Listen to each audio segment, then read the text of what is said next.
Karibu katika Afrika Leo alasiri kwa habari za utendeti. Basi moja kwa moja kutoka idhaa hii ya Kiswahili ya Radio Fortune Africa.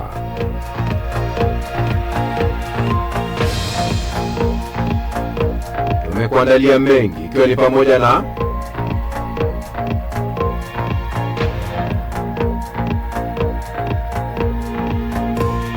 Rais wa Marekani Donald Trump atuma ujumbe Iran.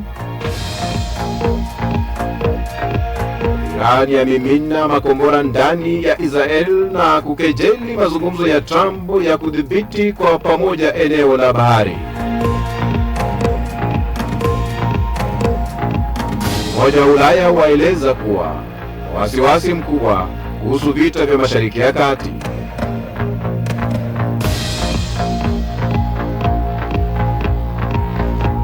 Israel yathibitisha kupata maafa makubwa kufuatia mashambulio ya Iran.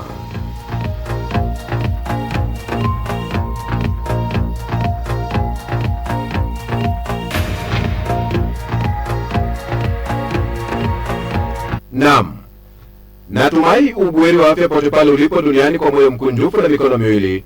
Ujambo na karibu kwenye Afrika Leo alasiri. Jina langu ni Kantona Joseph. Iran imerusha makombora kuelekea Israeli Jumanne, jeshi la Israeli limesema.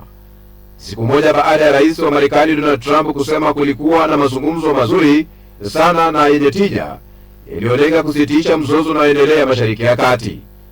Maafisa watatu waandamizi wa Israel waliokubali kuzungumza bila kutajwa majina wamesema Trump anaonekana kuwa na azma ya kufikia makubaliano, lakini wanaona kuwa ni vigumu sana kwa Iran kukubali masharti ya Marekani katika duru yoyote mpya ya mazungumzo. Baada ya kauli ya Trump kupitia Truth Social Jumatatu, Iran imesema kuwa hakuna mazungumzo yaliyofanyika hadi sasa. Ubalozi wa Iran nchini Afrika Kusini uliochapisha picha kwenye mtandao wa X ukionyesha usukani mdogo wa waridi wa mtoto uliowekwa kwenye dashibodi ya gari mbele ya kiti cha abiria, hatua iliyotafsiriwa kama kejeli kwa wazo la Trump alilolitoa kwa waandishi wa habari kwamba angeweza kudhibiti mlango wa bahari wa Hormuz pamoja na kiongozi mkuu wa Iran.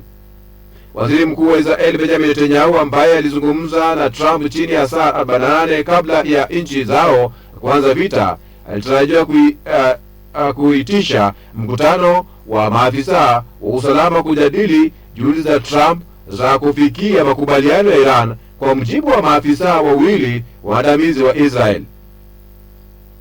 Afisa mmoja wa Pakistan amesema mazungumzo ya moja kwa moja yanaweza kufanyika mjini Islamabad wiki hii.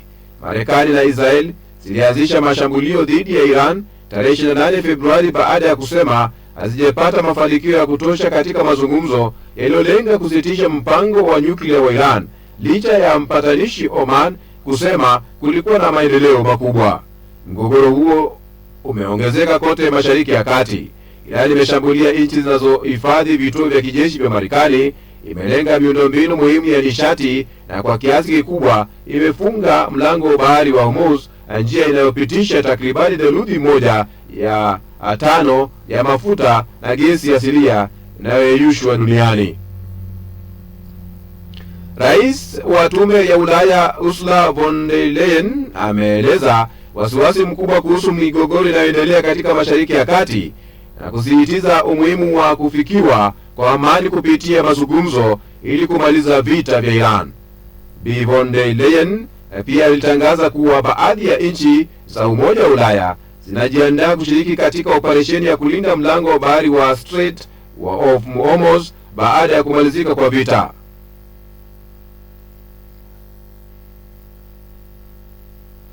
Jeshi la Israeli limedhibitisha kuwa shambulio la makombora kutoka Iran limesababisha uharibifu mkubwa katika maeneo ya kati ya taifa hilo huku vikosi vya dharura vya wahudumu wa misaada wakitumwa katika maeneo yaliyoathirika. Picha zilizochapishwa kupitia ukurasa wa Telegram wa huduma za dharura za Israel zimeonyesha moshi mzito ukifuka kutoka kwenye majengo pamoja na vifusi vinavyopakaa katika eneo linalolengwa la shambulio hilo. Awali limeripotiwa kuwa kufuatia tahadhari iliyotolewa na jeshi la Israeli kuhusu makombora ya kufyatuliwa na kikosi cha walinzi wa mapinduzi cha Iran, wahudumu wa misaada walielekezwa kusini mwa nchi ambako kulishuhudiwa uharibifu mkubwa kufuatia mashambulio ya Iran dhidi ya Israel. Katika siku za karibuni, picha zimekuwa zikisambaa zikionyesha kiwango kikubwa cha uharibifu nchini Israel.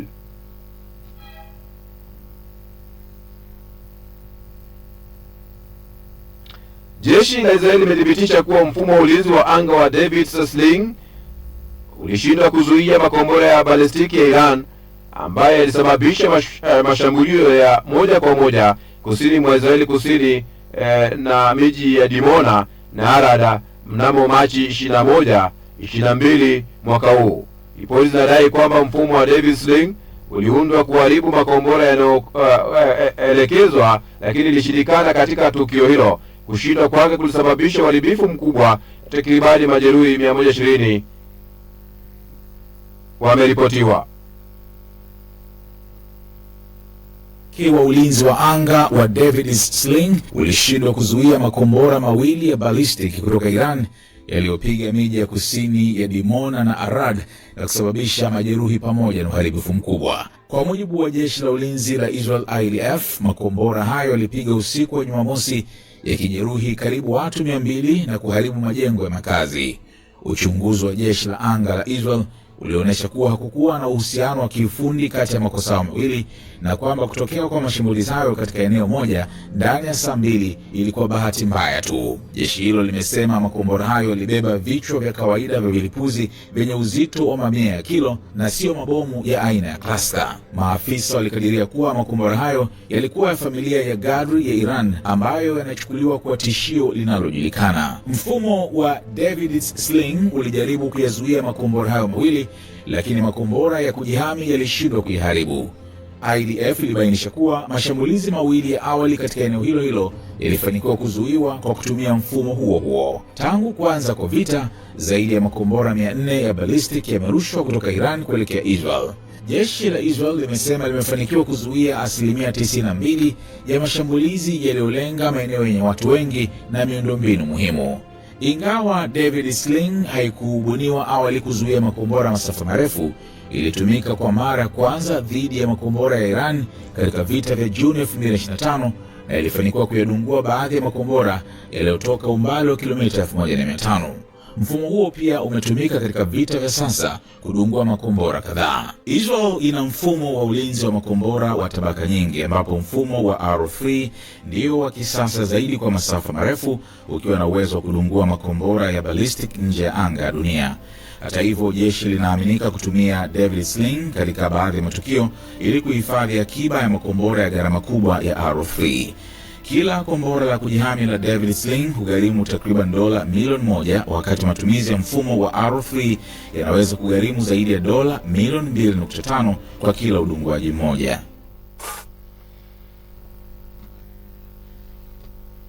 Zidi kufuatilia taarifa hiyo kutoka maeneo hayo na tutakuletea mengi, ambapo makombora ya Iran yalipiga eneo la mji mkuu wa Tel Aviv Jumanne asubuhi Machi 24 mwaka huu na kusababisha uharibifu wa majengo na magari.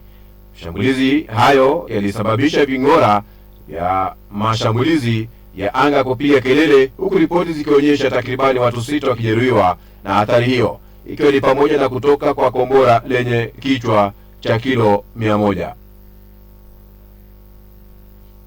kilichodondoka katika barabara moja jijini Tel Aviv kimesababisha uharibifu mkubwa wa majengo ya karibu, lakini haikusababisha majeraha makubwa, kwa mujibu wa maafisa wa kamandi ya ulinzi wa ndani ya Israel. Kanali Mick David alisema kombora hilo liliharibu majengo 3, huku majeruhi waliopatikana wakiwa wachache na wa kiwango kidogo. Akizungumza na waandishi wa habari katika eneo la tukio, alieleza kuwa wakazi wengi walikimbilia kwenye makazi ya kujikinga na mabomu yaliyokuwa karibu.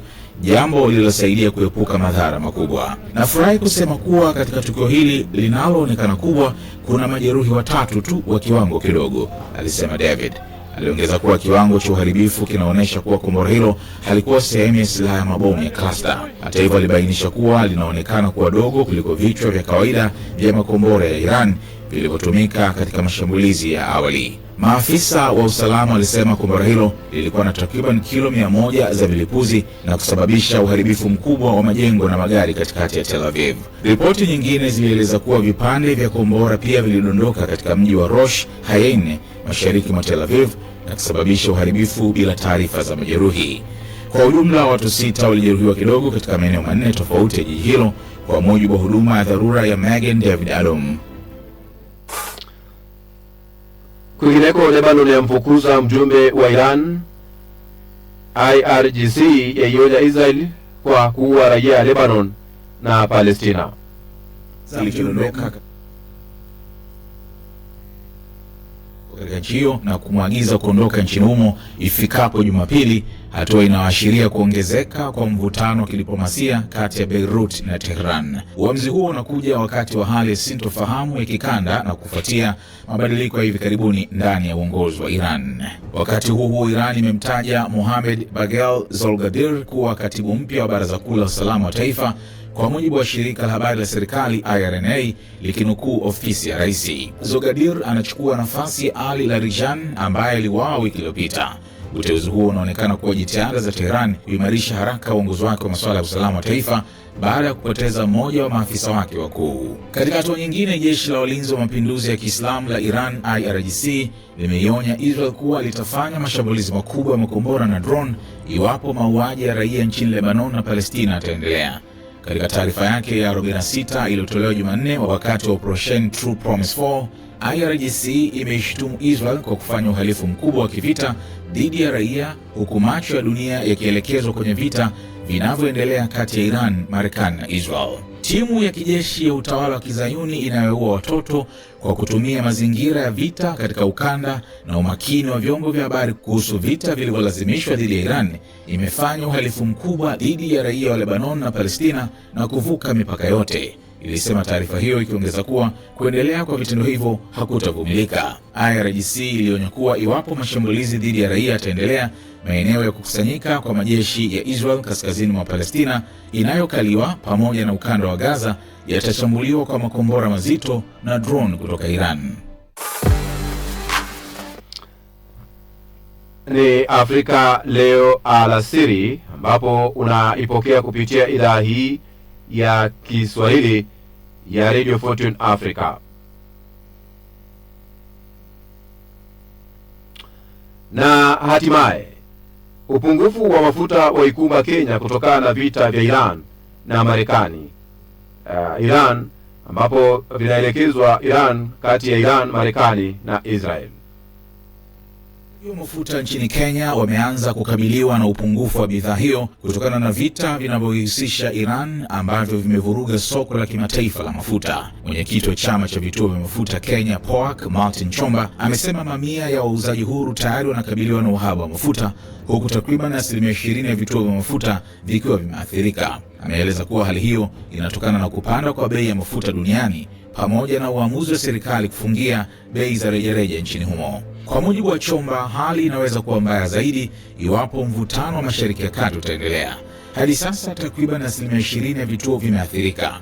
Ndani ya wiki 2 inaweza kuwa mgogoro mkubwa na vituo vingi kukosa mafuta ikiwa mvutano utaendelea, alinukuliwa akisema. Kenya hupata mafuta yake yote kutoka Mashariki ya Kati kupitia mikataba ya serikali kwa serikali na wazalishaji wa mafuta ghafi wa Ghuba, jambo linaloifanya nchi hiyo kuwa katika hatari kubwa ya athari za migogoro ya eneo hilo. Chomba pia alionya kuwa baadhi ya wafanyabiashara wanaweza kuanza kuhifadhi mafuta kwa matarajio ya kupanda kwa bei mwezi ujao. Mnamo Machi 14, mamlaka ya udhibiti wa nishati na petroli ya Kenya EPRA iliacha bei za mafuta bila mabadiliko kwa siku 30 zijazo licha ya kupanda kwa bei ya mafuta ghafi duniani, hatua ambayo imeongeza shinikizo kwenye upatikanaji wa mafuta. Chama cha POAC kinawakilisha wauzaji huru na wasafirishaji wanaohudumia takriban 68% ya soko la mafuta nchini Kenya.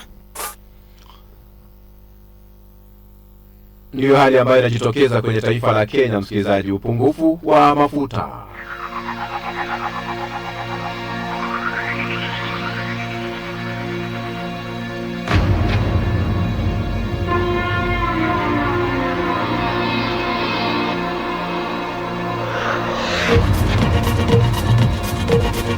Kabla ya kutamatisha, tupokee kiziba mkonga.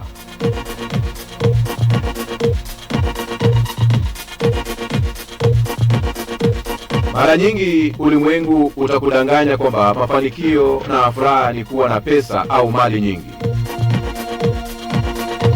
Ukiamini uongo huo, utajikuta unapishana na mafanikio mengine kama vile kuwa na afya bora, hisia stahimilivu, familia bora, imani safi na amani. Ukizikosa hizi, ufeli kwako kunaanza hapo. Mara nyingi ulimwengu utakudanganya kwamba mafanikio na furaha ni kuwa na pesa au mali nyingi. Ukiamini uongo huu, utajikuta unapishana na mafanikio mengine kama vile kuwa na afya bora, hisia stahimilivu, familia bora, imani safi na amani. Ukizikosa hizi, kufeli kwako kunaanzia hapo.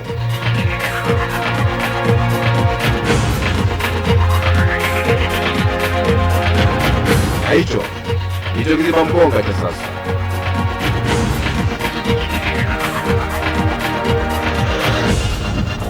Kwa vipindi bora, matangazo yenye tija, ukweli na burudani, sikiliza idhaa ya Kiswahili ya Radio Fortune Africa, kituo chako kinachokuwa kwa kasi sana duniani.